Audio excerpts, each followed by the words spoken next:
student. I am Jagdish sir from SCT Mehla College, Junagadh. In last video, we learn about redeemable preferences. જે રિડેમ્પશન કરવાની વાત થઈ કે redeemable preference શેર્સને કઈ રીતે રિડેમ્પશન યાની કે રિટર્ન કરી શકાય ને એના માટે કંપનીની જે પોલિસી હોય કે જે અલગ અલગ કેપિટલ રિડેમ્પશન રિઝર્વ CRR ઊભું કરવાની વાત હતી. તો એની જર્નલ આપણે જોઈ લાસ્ટ વિડીયોમાં.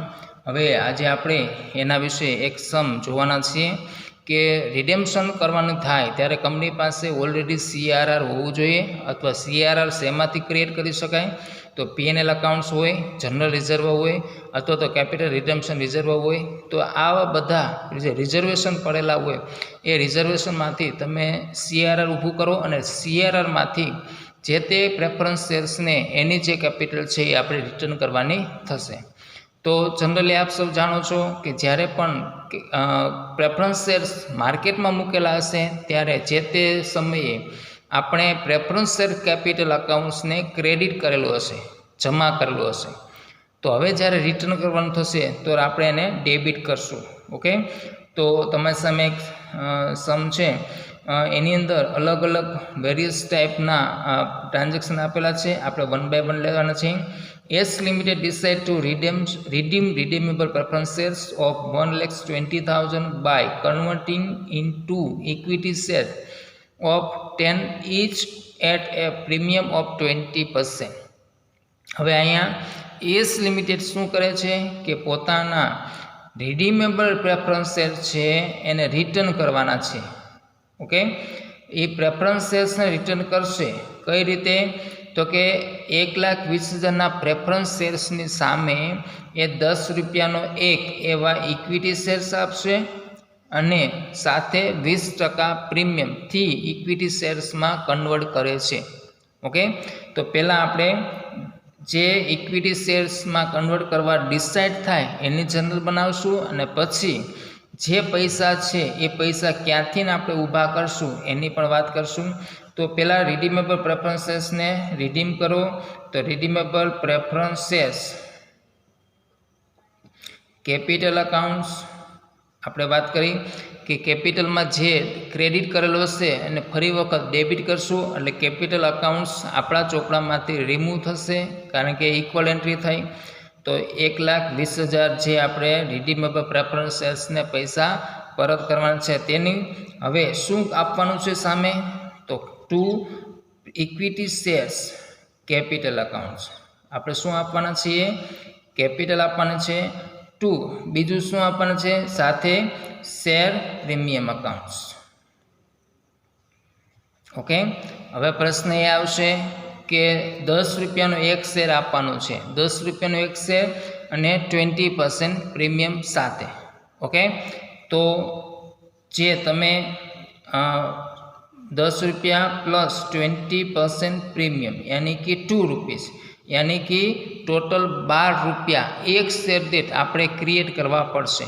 10 રૂપિયાની કેપિટલ અને પ્લસ 20% યાની કે 2 રૂપીસ, 10 રૂપિયાના 2% 12 રૂપીસ આપણે ક્રિએટ કરવા પડશે.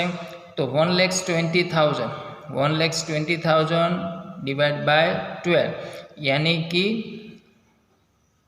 10,000 શેર્સ આપણે એને આપવા પડશે. તો 10,000 શેર્સ ઇન્ટુ 10 એટલે આવશે 1 લાખ અને 10,000 શેર્સ ઇન્ટુ 2 રૂપીસ જે સિક્યુરિટી પ્રીમિયમ હશે જે આવશે 20,000. ઓકે, તો આ રીતે તમારે ફર્સ્ટ જે ડિસાઇડ થાય છે એની જર્નલ બનશે અને સેકન્ડ હવે આ પૈસા ક્યાંથી તમે લાવશો, કંપની ક્યાંથી લાવશે તો અહીંયા ઉલ્લેખ નથી. તો આપણે P&L અકાઉન્ટ્સને નોટ કરશું. તો P&L અકાઉન્ટ્સ કેટલા તો કે P&L અકાઉન્ટ્સમાં 1,20,000 પ્રોફિટ હશે એવું માનીને P&L accounts debit to capital redemption reserve accounts CRR accounts credit. Okay, તો આ રીતે ફર્સ્ટ જર્નલ બની. બીઈંગમાં તમે બેમાં લખી શકો કે ફર્સ્ટમાં જે ડિસાઇડ થયું છે એનું અને સેકન્ડમાં અમાઉન્ટ્સ છે એ create by the P&L accounts. Okay, તો આ રીતે બતાવી શકાય. તો ફર્સ્ટ જર્નલ આ રીતે બનશે.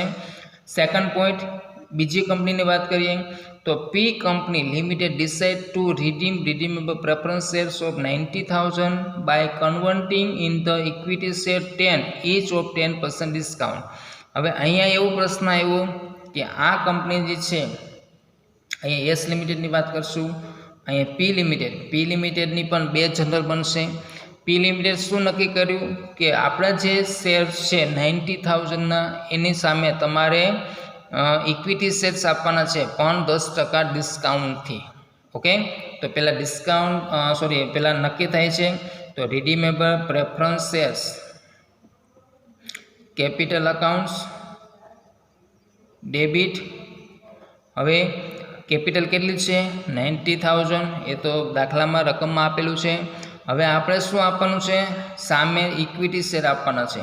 હવે ઇક્વિટી શેર આપવાનો છે, માનો કે 10 રૂપિયાનો એક ઇક્વિટી શેર આપવાનો થશે, પણ માઇનસ કરશું 10% ડિસ્કાઉન્ટ. 10% ડિસ્કાઉન્ટ યાની કે 1 રૂપીસ. તો ઇક્વિટી શેર કેટલાનું આપશું, 9 રૂપીસનું. ઓકે, તો 9 રૂપીસનો ઇક્વિટી શેર આપશું અને 1 રૂપીસ ડિસ્કાઉન્ટથી આપશું. તો આપણી પાસે પ્રેફરન્સ શેર્સ કેટલા છે 90,000. તો 90,000 ડિવાઈડ બાય 9 રૂપીસ ઇક્વલ 10,000. તો આપણે શું કરશું, 10,000 ઇક્વિટી શેર્સ આપશું અને 10,000ની સામે પર શેર્સ 1 રૂપીસ ડિસ્કાઉન્ટ આપશું. ક્લિયર? તો હવે અહીંયા કેપિટલમાં 2 equity share capital account. Capital accounts કેટલાને થશે 1 લાખની. શા માટે? તો 90,000 કેપિટલ પ્લસ 10,000 ડિસ્કાઉન્ટ, ટોટલ મળીને 1 લાખ કેપિટલ થશે. તો અહીંયા ડિસ્કાઉન્ટ આપીએ છીએ, જેમ અહીંયા પ્રીમિયમ હતું તો પ્રીમિયમને આપણે ક્રેડિટ કરેલું હતું. ડિસ્કાઉન્ટ છે જે આપણા માટે લોસ છે, નુકસાની છે, તો નુકસાન હંમેશા ડેબિટ હોય. તો અહીંયા લખશું શેર ડિસ્કાઉન્ટ અકાઉન્ટ્સ. કેટલું 10,000 ઇન્ટુ 1 રૂપીસ યાની કે 10,000. તો આ રીતે સેકન્ડ જર્નલ બનશે. પ્રીમિયમ હોય તો ક્રેડિટ કરવાનું, ડિસ્કાઉન્ટ હોય તો ડેબિટ કરવાનું. ઓકે, આ રીતે પણ તમે યાદ રાખી શકો. હવે જેમ અહીંયા નક્કી થયું એ રીતે અહીંયા પણ આપણે પીએનએલ અકાઉન્ટ્સમાંથી પીએનએલ અકાઉન્ટ્સ ડેબિટ, પીએનએલ અકાઉન્ટ્સમાંથી આપણે પૈસા ઊભા કરશું. તો પીએનએલ અકાઉન્ટ્સમાં કેટલા રૂપિયાની જરૂર પડશે 90,000 to capital redemption reserve accounts 90,000. Okay, તો આ રીતે સેકન્ડ જર્નલ સેકન્ડ કંપનીની આ રીતે બનશે.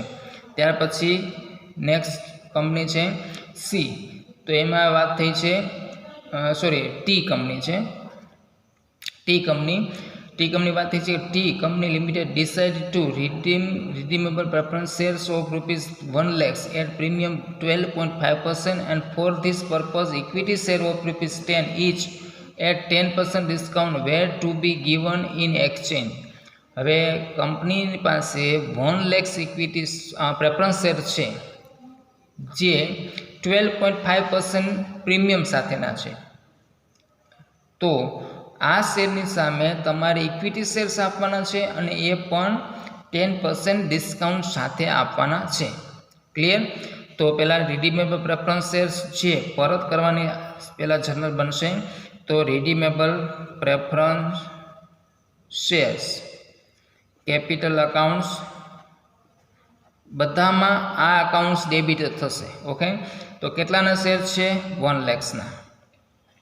પ્લસ બીજું શું છે તો કે પ્રીમિયમ સાથેના છે. તો અહીંયા પ્રીમિયમનો ઉપયોગ કરશું.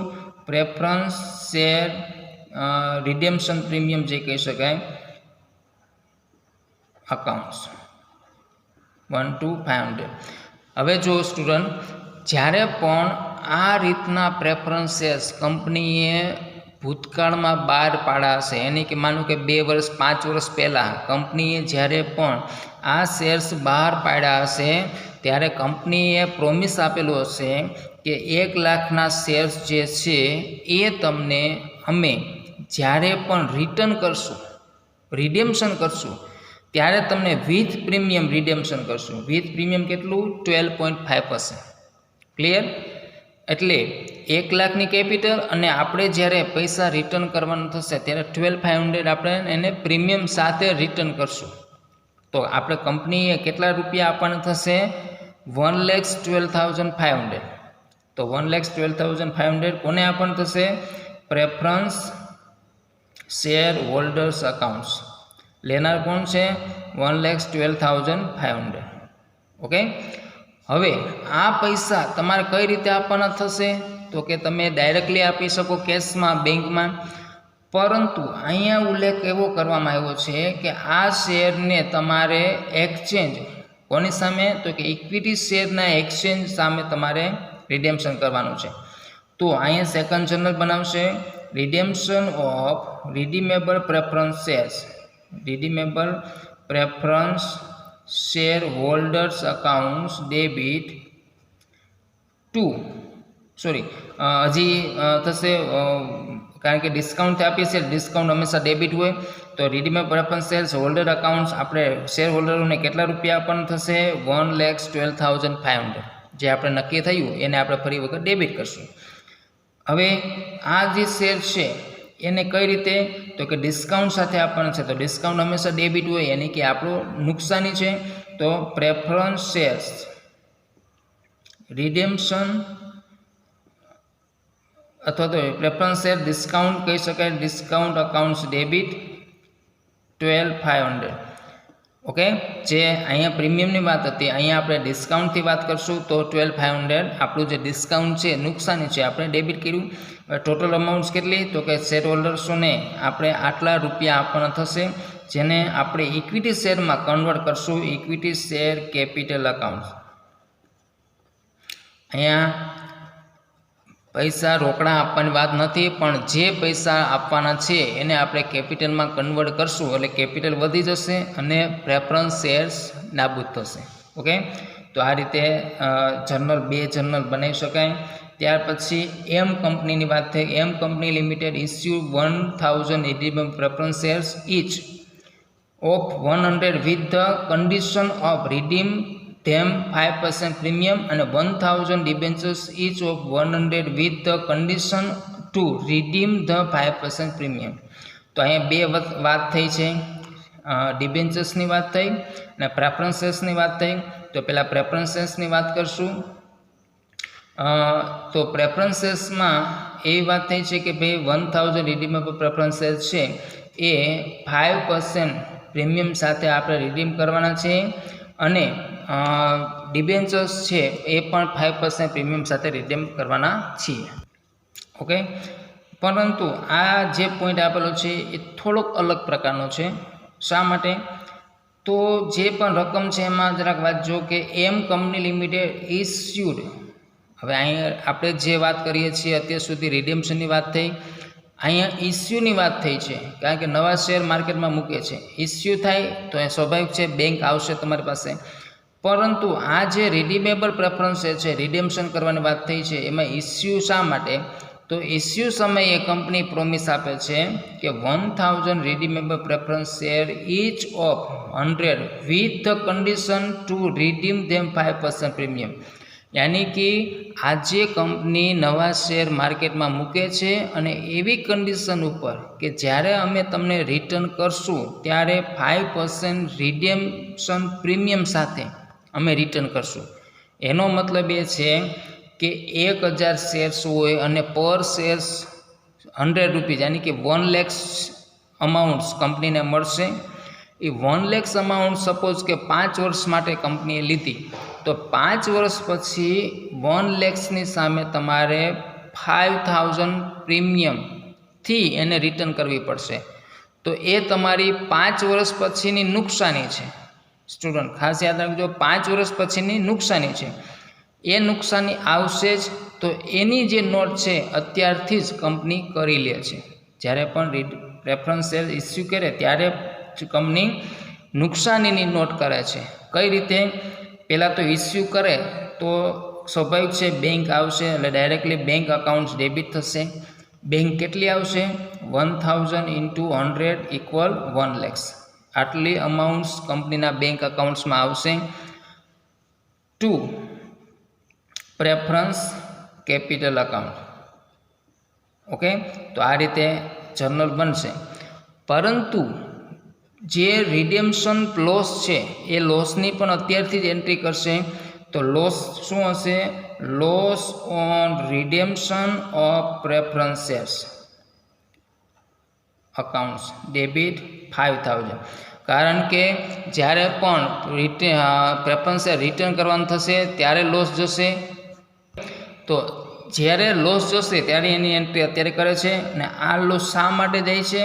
તો ટુ પ્રેફરન્સ શેર્સ રિડેમ્પશન પ્રીમિયમ. કારણ કે જ્યારે પણ રિટર્ન કરવાના છે એ વિથ પ્રીમિયમ છે, તો પ્રીમિયમના 5000 આપણે અહીંયા એન્ટ્રી કરશું. તો આ રીતે બેંક ડેબિટ ટુ કેપિટલ તો બધાને ખ્યાલ જ છે, પરંતુ જે 5000નો લોસ રિટર્ન કરવાનો છે એ 5000ના લોસની એન્ટ્રી આપણે અત્યારથી કરશું. અને 5000 શા માટે લોસ શા માટે થયો? તો કે પ્રેફરન્સ શેર રિડેમ્પશન પ્રીમિયમ જે રિટર્ન કરવા સમયે આપવાનું થશે એની આપણે અહીંયા નોટ કરી. ઓકે, છેલ્લી છે સેકન્ડ પોઈન્ટ, જે ડિબેન્ચર્સની વાત કરીએ. ડિબેન્ચર્સ પણ આ રીતે રિટર્ન કરવાના છે. ઓકે, તો સેમ પ્રોસિજર ડિબેન્ચર્સમાં થશે. Bank accounts debit, bank accounts debit કેટલા છે? તો કે ડિબેન્ચર્સ છે 1000 debentures each of 105% redemption premium. તો સેમ નોટ થશે bank accounts debit 1 lakhs loss on redemption of, અહીંયા પ્રેફરન્સ શેર્સ નથી પરંતુ ડિબેન્ચર્સ છે, તો ડિબેન્ચર્સ અકાઉન્ટ કરશું. Debentures holder accounts, debentures account પણ કહી શકાય 5002. હવે અહીં પ્રેફરન્સ એ કેપિટલ હતું તો અહીં માત્ર ડિબેન્ચર્સ અકાઉન્ટ કરશું. ડિબેન્ચર્સ અકાઉન્ટ્સમાં કેટલા? 1 લાખ. અને છેલ્લે પ્રેફરન્સ રિડેમ્પશન પ્રીમિયમ હતું તો અહીં આપણે લખશું ડિબેન્ચર્સ રિડેમ્પશન પ્રીમિયમ અકાઉન્ટ્સ 5000.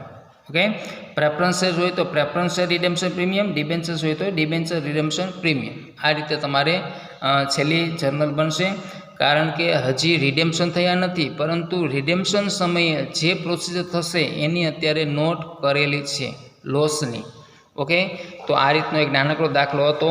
આ રીતે 2-3 જર્નલ તમારે લખવાની થાય તો હું માનું છું ત્યાં સુધી એકદમ ઇઝી જર્નલ બનશે. અને મોટા ભાગે બધાની અંદર એક જ પોઈન્ટ છે કે રિડેમ્પશન કરવાનું છે અને ત્યાર પછી કન્વર્ટ કરવાના થશે. કારણ કે મોટાભાગના દાખલાની અંદર જે તે પ્રેફરન્સ શેર્સ રિડેમ્પશન યાની કે પરત નથી થતા, પરંતુ કન્વર્ટ કરીને લોકોને પ્રેફરન્સ શેર હોલ્ડરોને મનાવવામાં આવે છે. તો આ રીતના દાખલા આપણે આગળ પણ જોશું. આ દાખલાની અંદર કાંઈ પણ ક્વેરી હોય, કન્ફ્યુઝન હોય તો જણાવજો, તો આપણે નેક્સ્ટ વિડીયોમાં એને સોલ્યુશન લાવશું. ઓકે, અહીંયા સુધી રાખીએ છીએ. Thank you.